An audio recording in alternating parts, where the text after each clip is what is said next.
L'histoire commence avec un jeune homme nommé Min-jae, né dans une famille pauvre et qui n'a été qu'un fardeau pour eux.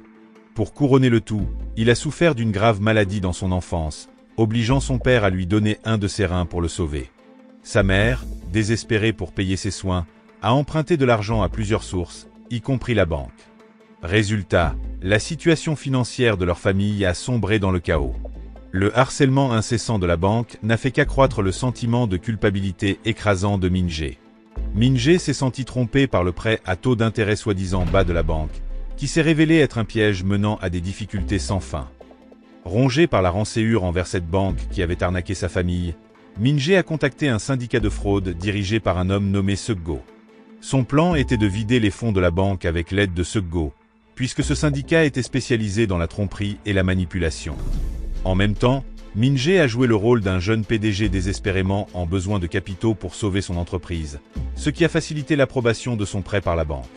Cependant, la banque a émis un avertissement sévère. C'était un prêt à haut risque. Si Min-jae ne le remboursait pas, il risquait la prison. Mais Min-jae n'était pas un pigeon. Si Seok-go était un expert en manipulation, Min-jae était encore plus rusé. Une fois le prêt approuvé, il a immédiatement transféré l'argent à son ami Jin-hyuk, puis a prétendu que la banque avait rejeté sa demande. Il a affirmé que son compte était toujours à zéro. Cela a mis en rage Ki-tae, l'associé de Seok-go, qui a attrapé le téléphone de Min-jae et a appelé la banque lui-même. Ce que Ki-tae ignorait, c'est que Min-jae les avait déjà surpassés. Il avait organisé pour que son ami Hae-sun se fasse passer pour une employée de banque. Dupé par son jeu, Ki-tae n'a eu d'autre choix que d'abandonner, laissant Min-jae partir avec l'argent qu'il avait volé. Sa vengeance était enfin accomplie. Maintenant en possession d'une grosse somme, Min-jae, accompagné de Hae-sun et Jin-hyuk, a cherché à alléger le fardeau de sa famille grâce à leur activité commune, la vente de montres de luxe contrefaites. Chaque montre vendue par Min-jae était une réplique presque parfaite, impossible à distinguer des vraies. Leur fournisseur était un vieil homme propriétaire d'un magasin de montres, où Min-jae a investi son argent volé pour acheter 30 douzaines de fausses Rolex. Mais ce que Min-jae ignorait, c'est que Hae-sun nourrissait depuis le début ses propres intentions trompeuses. Ailleurs, Ki-tae a rapporté à Seok-go l'échec supposé de Min-jae pour obtenir le prêt. Mais Seok-go, un escroc expérimenté, a tout de suite compris que Ki-tae s'était fait avoir. Cette révélation a rendu Ji-won, la partenaire de Seok-go, furieuse, et elle n'a pas hésité à s'en prendre violemment à Ki-tae pour avoir perdu leur argent. Cependant, la situation a rapidement pris un tournant quand Seok-go et Ji-won ont réussi à retrouver Jin-hyuk, l'acolyte de Min-jae. Là, Ji-won a été vu en train de battre sauvagement Jin-hyuk, obligeant Min-jae à se rendre et à les suivre. Reconnaissant l'intelligence de Min-jae, Seok-go lui a fait une offre inattendue, un poste dans leur syndicat. Cependant, Ji-won n'était clairement pas contente de la présence de Min-jae dans leur groupe. Mais comme Seok-go était convaincu que Min-jae pouvait leur apporter encore plus d'argent, Ji-won n'a pas eu d'autre choix que d'accepter. C'est aussi à ce moment-là que Min-jae a appris la rétrogradation de Ki-tae, un avertissement clair pour tous. Dans leur monde, les erreurs n'étaient pas tolérées. Sachant que Ki-tae travaillait comme homme de main, Min-jae l'a approché un soir avec une proposition. Min-jae avait le cerveau, Ki-tae avait la force, une combinaison parfaite pour ce métier. De plus, Min-jae éprouvait de la compassion pour la situation actuelle de Ki-tae. Voyant la logique dans l'offre de Min-jae, Ki-tae a accepté sans hésiter. Le lendemain matin, les deux ont commencé à travailler ensemble. Grâce à l'intelligence de Min-jae et à la force de Ki-tae, ils ont rapidement gagné de nouveaux clients. Leur partenariat a aussi considérablement boosté les affaires de Seok-go, au point que Song-wi, le subordonné de Ji-won, est devenu jaloux. Min-jae était désormais considéré comme le chouchou de Seok-go. Le même jour, un client est arrivé pour demander de l'aide. Seok-go a chargé Song-wi de s'occuper de la demande. Mais à cause de l'imprudence du client et de la panique de Song-wi, l'opération s'est soldée par un échec. Furieuse, Ji-won s'en est prise à Song-wi, et le groupe n'a eu d'autre choix que de fuir, car la police était sur leurs traces. Peu après, des signalements de fraude étaient déjà parvenus aux forces de l'ordre, et l'inspecteur Shuna était impatient d'enquêter. Cependant, ses deux collègues n'ont pas montré beaucoup d'intérêt, laissant Shuna mener l'enquête seul. Récemment, alors qu'il était à l'université, Min-jae a remarqué un policier rôder sur le campus. Mais il a rassuré son ami en lui disant qu'il veillerait à leur sécurité. Comme promis, le lendemain matin, Min-jae a vu l'inspecteur Shuna afficher un avis de recherche avec son nom dessus. Conscient du danger, Min-jae s'est rapidement déguisé en étudiant ordinaire, trompant Shuna avec succès. Ce dernier lui a même remis une pile de flyers à distribuer, sans se douter de rien. Il s'est avéré que la cliente qui n'avait pas obtenu son prêt avait signalé le syndicat à Shuna, mais elle ne se souvenait que de quelques détails, dont le surnom de Min-jae. À cause de cela, Shuna n'était toujours pas sûr de l'identité réelle du cerveau derrière cette opération. Voyant à quelle vitesse leur entreprise se développait, Ji-won a proposé à Seok-go de s'associer avec la banque pour étendre leurs activités. Mais cela allait à l'encontre des principes de Seok-go. Il avait créé son affaire pour aider ceux en difficulté financière. Collaborer avec la banque, connue pour ses prêts à taux élevés, ne ferait qu'exploiter leurs clients au lieu de les aider. Pendant ce temps, Shuna est retournée au commissariat, où la même cliente a déposé une nouvelle plainte. Cette fois, elle a affirmé que le syndicat de Seok-go l'avait recontacté. Sans hésiter, Shuna a saisi son téléphone et a réussi à localiser le bureau exact de Seok-go. En arrivant sur place, Shuna a trouvé Seok-go et l'a immédiatement interrogé sur ses activités frauduleuses. Mais Seok-go a nié toute malversation, insistant sur le fait que Shuna s'était trompé d'endroit.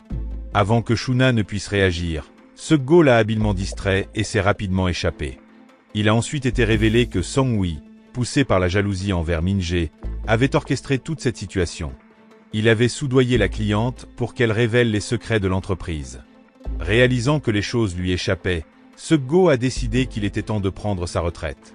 Il ne voulait plus vivre dans l'ombre.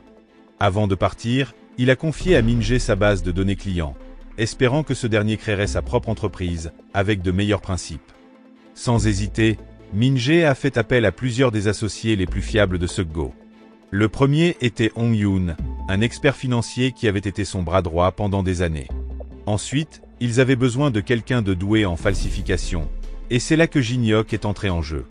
Connu pour son talent artistique incroyable, Jin-hyuk pouvait reproduire un tableau de Van Gogh valant 400 milliards de wons avec rien d'autre que les crayons de son petit frère. Déterminé à moderniser leurs opérations, Min-jae a refusé de compter sur les méthodes traditionnelles. À la place, il a lancé un site de prêt en ligne, facilitant les demandes de crédit bancaire via leur plateforme. Les jours passèrent, et l'entreprise de Min-jae prospéra, attirant de plus en plus de clients. Sa fortune grandit à une vitesse folle, et il envoyait régulièrement de l'argent à sa famille pour apaiser sa culpabilité d'avoir été un fardeau pour eux. En peu de temps, son business comptait plus de 400 000 membres. Pour remercier ses trois amis fidèles, Hong-yoon, Jin-hyuk et Ki-tae, Min-jae leur offrit à chacun une Mercedes flambant neuve, sans crédit ni délai d'attente. Pourtant, au lieu d'être enthousiastes, ils eurent des réactions indifférentes. Peut-être que les voitures ne leur plaisaient pas, ou peut-être étaient-ils perturbés par le changement chez Min-jae. Pendant ce temps, Ji-won et Song-wi s'étaient associés à une banque et avaient fondé une institution financière appelée Mirae. Avec d'énormes moyens, Ji-won amassa rapidement une fortune colossale, éliminant toute concurrence par tous les moyens nécessaires, même les plus sales. Min-jae déplorait que Ji-won ait abandonné leurs anciennes valeurs. Avec le temps, les méthodes agressives de Ji-won eurent des conséquences désastreuses. Les fraudes et les dettes explosèrent en Corée, plongeant des milliers de personnes dans la ruine. Des manifestants se rassemblaient chaque jour devant le bureau de Ji-won, mais comme c'étaient des gens pauvres et sans pouvoir, ils ne pouvaient que crier leur colère. Comme dit le proverbe, l'argent révèle la vraie nature des gens. À force de s'enrichir, Min-jae devint de plus en plus arrogant, rejetant les conseils de ses plus proches alliés. Pire encore, il renoua avec Eson, la femme qu'il avait déjà trahie. Persuadé de son talent et de son charme, Min-jae croyait qu'avec elle à ses côtés, leur business marcherait encore mieux. Pendant ce temps, Shuna avait enfin réuni des preuves solides contre Min-jae. Il obtint sa photo et ses dossiers scolaires, confirmant que le jeune homme qu'il avait croisé était bien celui qu'il recherchait. Mais ses collègues minimisaient toujours l'affaire, arguant que la fraude était bien moins grave qu'un meurtre. Ils lui conseillèrent de rester calme. Ce qu'il ne comprenait pas, c'est que beaucoup de suicides étaient liés à la ruine financière. Des gens désespérés par des dettes insurmontables voyaient la mort comme leur seule issue. Si ce syndicat continuait en toute impunité, combien d'autres vies seraient détruites? Malgré les arguments passionnés de Shuna, ces mots tombèrent dans l'oreille d'un sourd. Déterminé à retrouver Min-jae, Shuna se rendit plusieurs fois chez ses parents. Mais ceux-ci, épuisés par ses questions insistantes, refusèrent de révéler où se cachait leur fils. Ils firent tout pour le chasser. Cependant, quand le père de Min-jae toussa, Shuna fut convaincu que ce dernier était à l'intérieur. Il tenta alors l'audace. Il essaya d'escalader le portail, mais 2 gardes de sécurité l'interceptèrent. Ils exigèrent de voir son mandat officiel, et comme il n'en avait pas, Shuna dut battre en retraite, offrant à Min-jae l'occasion parfaite de s'échapper sous son nez. Ailleurs, Min-jae, sous l'influence de Hae-sun, devenait encore plus avide. Il imagina un plan pour utiliser les assurances de ses clients comme garantie, renforçant son emprise sur le secteur. Les avertissements de ses amis ne comptaient plus. Son esprit était rongé par une ambition dévorante. De retour à son bureau, Min-jae trouva Ji-won qui l'attendait. Sans surprise, Ji-won enviait l'expansion fulgurante de son business. Avec un regard menaçant, Ji-won le prévint. S'il osait s'immiscer dans ses affaires, il ne vivrait pas assez longtemps pour le regretter. Pourtant, Min-jae se contenta de sourire, prétendant ne vouloir qu'aider les gens dans le besoin. Ji-won s'énerva de plus en plus en le voyant adopter l'attitude de Seok-go devant lui. Profitant de l'occasion, Song-wi vola secrètement la base de données clients de Min-jae et la transféra à l'entreprise de Ji-won. Quand Min-jae se retrouva roué de coups, Ji-won lança un dernier avertissement. S'il interférait encore, il n'hésiterait pas à l'éliminer. Hae-sun, voyant Ji-won comme l'option la plus prometteuse, choisit son camp et abandonna Min-jae, désormais ruiné. Avec son entreprise en lambeaux, peut-être irrécupérable, Min-jae se tourna vers Seok-go pour de l'aide. Mais ce dernier refusa, il avait pris sa retraite. Pour lui, l'argent n'avait plus de valeur, il en avait déjà assez pour le reste de sa vie. Min-jae, désespéré, le supplia, sachant que sa survie dépendait du sauvetage de son business. Pris de pitié, Seok-go organisa une rencontre avec Baeko, un directeur de banque qui avait refusé de travailler avec Ji-won. Apparemment, Baeko désapprouvait ses méthodes abusives, contraires à ses principes. Mais pour obtenir son aide, Min-jae devait promettre de quitter ce monde criminel dès que possible. Cependant, la bienveillance de Seok-go disparut quand il découvrit que Min-jae utilisait les assurances clients comme garantie.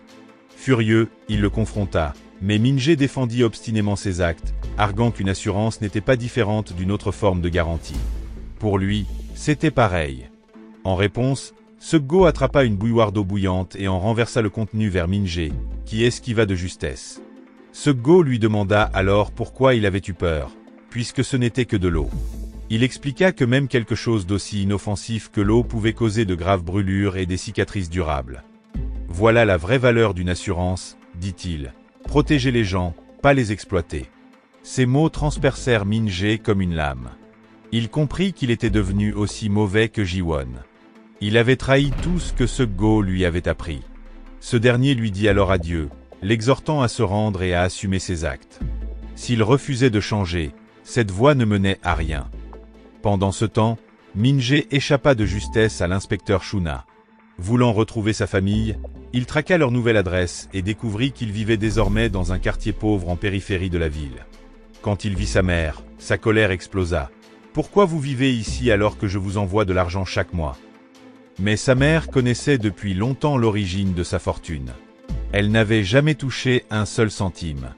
Pour elle, l'argent n'avait aucun sens s'il venait du crime. Pourtant, Min-jae, toujours aveuglé par ses convictions, insista. Il voulait juste leur offrir une meilleure vie. Il savait qu'ils étaient tombés dans la pauvreté à cause de lui. Il savait que son père lui avait donné un rein, le laissant incapable de travailler, juste pour le sauver. Il refusait de se laisser submerger par les regrets. C'est alors que son père apparut, remarquant ses vêtements élégants. Au lieu de le gronder, il sourit fièrement. « Savoir que tu vis bien, c'est déjà plus qu'assez pour nous. » Les mots de Seok-go et de ses parents commencèrent enfin à faire leur effet. Min-jae réalisa peu à peu à quel point l'argent l'avait corrompu. Il comprit que son entreprise détruisait des vies. Bien décidé à réparer ses erreurs, il élabora un plan pour tout arrêter. Utilisant son intelligence, il pirata l'email de Shuna et lui envoya des documents bancaires cruciaux pour récupérer les données clients volées. Puis, un par un, il partit à la rencontre des victimes de Ji-won et de ses hommes. Les dégâts étaient pires que ce qu'il avait imaginé. Certains avaient été sauvagement battus par Song-wi, le visage méconnaissable. D'autres gisaient sur des lits d'hôpital, à peine vivants après avoir subi les tortures des hommes de Ji-won. En voyant ça, Min-jae frissonna à l'idée que, sans sa rencontre avec Seok-go et sans les paroles de ses parents, il aurait pu devenir comme Ji-won, rongé par la cupidité. Bien décidé à se racheter, il mit en place un plan pour réparer ses erreurs, quel qu'en soit le prix. Pendant ce temps, Seok-go était interrogé par la police, mais quand on lui posa des questions sur Min-jae, il choisit de garder le silence. Excédé, un des policiers le frappa, ce qui poussa Shuna à intervenir pour calmer la situation, insistant sur le fait qu'il devait agir sans violence. Alors qu'on emmenait Seok-go vers sa cellule, Shuna changea soudainement de direction. Discrètement, il lui glissa une clé pour ses menottes et l'emmena dans un bâtiment abandonné. Là, Shuna s'infligea une blessure pour créer une diversion et ordonna à Seok-go de s'enfuir immédiatement. En réalité, Shuna avait secrètement collaboré avec Min-jae. Auparavant, Min-jae s'était livré de lui-même, avouant tous ses crimes. Mais il avait supplié Shuna de lui donner une dernière chance, l'opportunité d'en finir une bonne fois pour toutes. Si seul Min-jae était arrêté, le syndicat frauduleux continuerait à prospérer. De puissantes entreprises resteraient là, à exploiter des innocents. C'est pourquoi Min-jae avait convaincu Shuna de l'aider à traquer le vrai cerveau de tout ça, Ji-won. Face à Seok-go, Min-jae exprima sa détermination. Il voulait mener une dernière mission, pas pour son profit, mais pour se racheter. Son but était de faire tomber Ji-won et de choisir enfin une vie meilleure. Sur ces mots, Seok-go partit retrouver Ji-won dans un restaurant. Ji-won fut choqué de voir son vieil ami devant lui. Mais Seok-go n'était pas là pour emprunter de l'argent. À la place, il lui annonça que quelqu'un l'attendait dans la pièce voisine. À l'intérieur, Baeko était assis face à une chaise vide, prêt à proposer une affaire. Il présenta à Ji-won une nouvelle opportunité, le business des prêts funéraires. Baeko expliqua que c'était un secteur ultra rentable, avec des bénéfices illimités. Au début, Ji-won se méfia, sentant quelque chose de louche chez Seok-go et Baeko. Mais l'offre était trop alléchante, et il finit par accepter. Sans le savoir, il tombait dans un piège orchestré par Min-jae. Mais ce n'était pas tout. Min-jae avait aussi contacté ses anciens alliés, désormais sous les ordres de Ji-won, Hong-yoon, Jin-hyuk, Ki-tae et même Hae-sun, celle qu'il avait le plus cru. Il avait tout préparé pour plonger l'organisation de Ji-won dans le chaos. Quand Ji-won comprit qu'il avait été dupé, il dénonça immédiatement Min-jae à 2 policiers, qui n'étaient autres que les collègues de Shuna. Pendant ce temps, Seok-go s'était métamorphosé. Il s'était habillé et coiffé pour ressembler à Ji-won. Accompagné de Jin-hyuk, il partit rencontrer le propriétaire du funérarium. Sans hésiter, Seok-go finalisa l'accord, déclarant qu'il avait officiellement acheté l'établissement et le gérerait avec Baeko. Mais le propriétaire hésita, craignant que la banque de Ji-won n'exploite les lieux pour des activités illégales. Ailleurs, Ji-won se précipita dans son bureau, où Ki-tae et ses hommes l'attendaient. Une bagarre générale éclata. En entrant dans la pièce, Ji-won la trouva vide. Son téléphone sonna. C'était Hae-sun, qui lui annonça froidement que tout l'argent du bureau et des comptes avait été transféré ailleurs. « Tu as tout perdu », lui dit-elle. Quand Ji-won retourna dans son bureau, Min-jae l'Y attendait. D'un ton définitif, Min-jae déclara « Les syndicats comme le nôtre prospèrent grâce au désespoir de ceux qui luttent pour survivre. On profite de ceux qui ont tout sacrifié pour une vie meilleure. Et pour ça, tu dois payer, pas juste en allant en prison, mais en pourrissant en enfer pour tes crimes. » Ces mots firent basculer Ji-won dans la folie. Fou de rage, il se rua sur Min-jae pour l'achever sur place. Mais avant qu'il ne puisse agir, Shuna arriva juste à temps et l'arrêta pour une liste interminable d'accusations. Détournement de fonds, corruption, fraude, pot de vin, et même meurtre. Ji-won comprit que c'était vraiment la fin, et qu'aucune lutte n'y changerait rien. Avec Ji-won derrière les barreaux, le chemin de Min-jae touchait aussi à sa fin. Il était temps de tout quitter. Mais il refusait de laisser les choses en suspens. Le temps passa. Ji-won et tout son syndicat furent condamnés à de lourdes peines. Pendant ce temps, Min-jae et ses alliés se tinrent devant un camion rempli d'argent, la fortune volée à la banque de Ji-won. Grâce à Hae-sun et Hong-yoon, ils avaient réussi à remplacer le vrai livret bancaire de Ji-won par un faux, fabriqué par Jin-hyuk. Hae-sun avait aussi copié en secret l'empreinte digitale de Ji-won, leur donnant accès à son coffre. Min-jae entama alors sa dernière mission, rendre l'argent volé aux victimes de Ji-won. Il connaissait trop bien l'agonie d'être rejeté, de vivre dans la pauvreté, de lutter pour survivre. Cette souffrance était étouffante.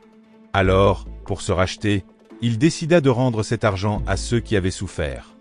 C'était la chose la plus humaine qu'il puisse faire. Par ce dernier acte, Min-jae tourna la page de son passé criminel, une bonne fois pour toutes. Morale de l'histoire. Si tu empruntes à une banque pour arnaquer la banque, n'oublie pas d'arnaquer tes potes aussi. Sinon, tu finiras avec des Rolex en toc et de vrais problèmes.